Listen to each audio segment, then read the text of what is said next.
During Age's 20th anniversary, it has been announced of the upcoming Muv-Luv Anime adaptation, game, and sequel called Muv-Luv Integrate.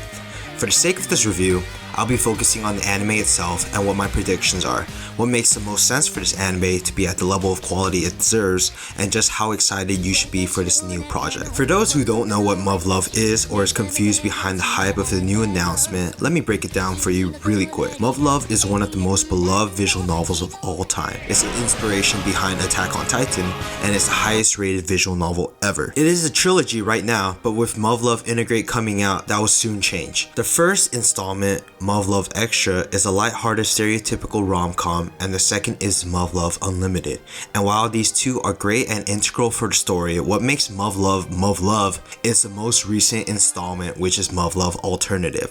Now when I say recent, it's been over 13 years since its release, so it's not really recent, but for clarity's sake, I guess it is. As non-impacting the first two installments were, they were absolutely essential for the series as a whole. You can definitely play Alternative without playing the first two, but the story, the characters, and essentially almost everything will be confusing and not be as impactful. If you're somehow inspired to play the Muv-Luv series, then you'll definitely have to play the first two installments. In Muv-Luv, you play Takeru Shirogane, a high school student who somehow gets two hot girls to have a crush on him, and he somehow gets placed into an interdimensional intervention which he becomes a hero in and tries to stop the epidemic that is haunting the earth. That's just a rough description of the whole series as a whole, and the latter half of the summary definitely sounds like a blockbuster hit. So the news of an adaptation should be great news, right? Well, I have my doubts, and just as a disclaimer, I'm very excited to see what will become with the Muv-Luv anime adaptation, but with like almost all visual novel adaptations, I have my doubts on whether or not the quality will be on par. One of my doubts that I have about this adaptation is which studio takes the project. As we all know, directing, storyboarding, art, animation, music is what differentiates the quality of an anime to its counterpart, and it's no secret that some anime companies do a better job at others, so here are some of my picks that will do the visual novel justice. In my opinion, Sunrise, Trigger, Bones, Madhouse, Production IG with Studio, KyoAni, and Ufotable will do a fantastic job at creating an impactful and memorable adaptation. Some of these choices might be strange and have never produced an anime like Muv-Luv, and I understand that. So I'll definitely explain the stranger choices in depth later on in the review. But before we get into that, I think the studio that would make the most sense and do the best job would be Sunrise. For those who are not familiar with Sunrise, they are known as one of the kings of mechas and have worked on projects such as Gundam, one of the pioneers of mecha series, Code Geass, Planets, Escalaflone, and other notable series. Sunrise has a pedigree of a top-notch anime studio with various expertise and outstanding success. Beyond their notable works, they're one of the very few studios with a presence today in terms of mecha series.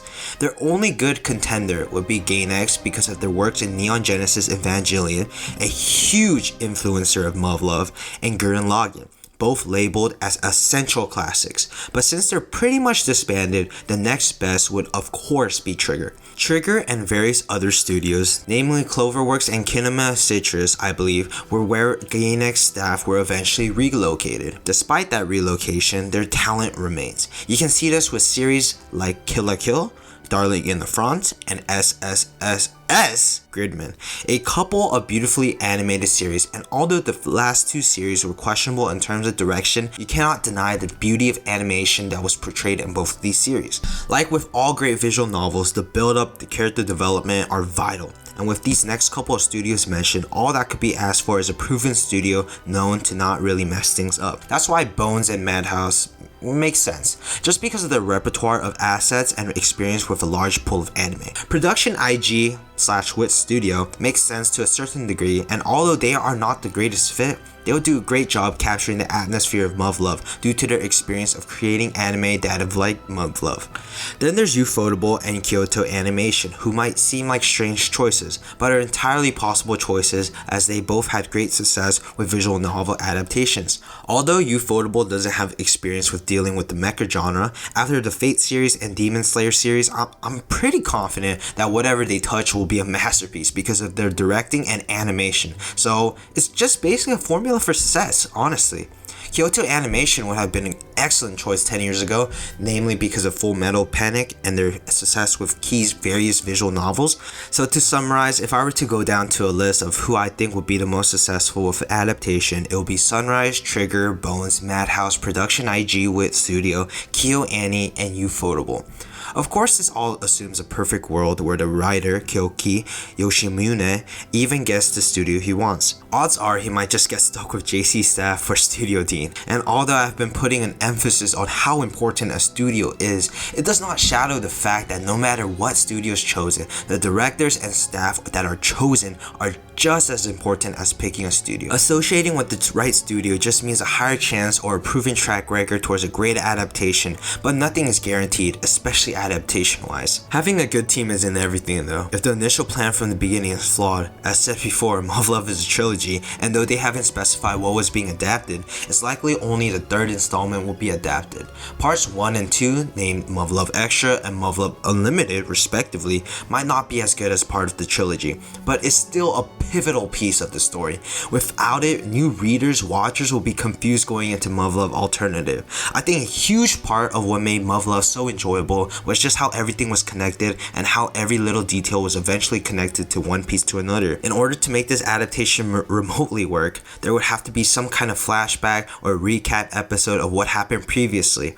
But even then, it won't be enough to fully adapt what makes Muv-Luv so great. I would guess that the future adaptation is just basically fan service for current fans of the franchise. Honestly, if a good adaptation wants to be made, adaptation of the whole trilogy must be done. Of course, I understand how impossible that might be for newcomers to get through, so at the very least, they can cut most of the unnecessary filler that occurs in Muv-Luv Extra and Unlimited. Muv-Luv Extra has maybe 1 or 2 scenes of importance, but Unlimited sets up the story and the characters for Alternative. So while Extra can be skimped out on, Unlimited most likely cannot. Alternative is quite dated, so more than likely they would have to get a new cast of voice actors, and this is pretty problematic as there will be a very different experience for both newcomers and old fans alike. I definitely want this adaptation to work, but the likelihood is slim to none. 100 hours of content condensed to 24 episodes would spell doom for the series. For series like Steins Gate or Clannad, there are only half of the amount of content at about 50 hours or so. Furthermore, both these visual novels had a large chunk of their secondary heroines' routes cut out. Muv-Luv is a largely linear story, bringing with it a massive amount of story to adapt. 24 episodes won't do it justice, and it is up for debate whether 48 would be able to either. Then there's the matter of censorship. Some shocking scenes are known for their brutality. Anime is a whole different world in that regard. Some series never find adaptations because of their controversial themes. The fact that Muv-Luv did is actually kind of baffling to me. Nonetheless, how the staff deals with these scenes will also be important, as they remain to be important pieces of the story in shaping the protagonist's development and a vital element to making Muv-Luv Muv-Luv.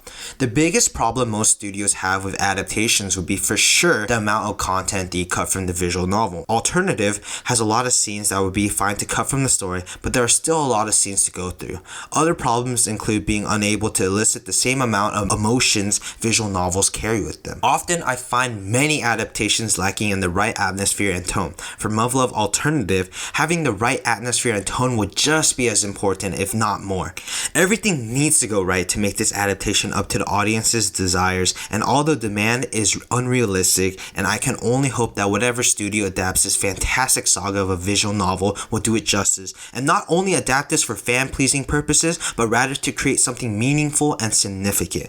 I love Muv-Luv, and I'm totally excited for the upcoming adaptation, and especially the sequel to Alternative, and only hope for the best for the adaptation. So thank you everybody for watching this video, and if you like this video, please like, sub, and comment what video you want next. And that's it for me, my weeb army. Peace! Takeru!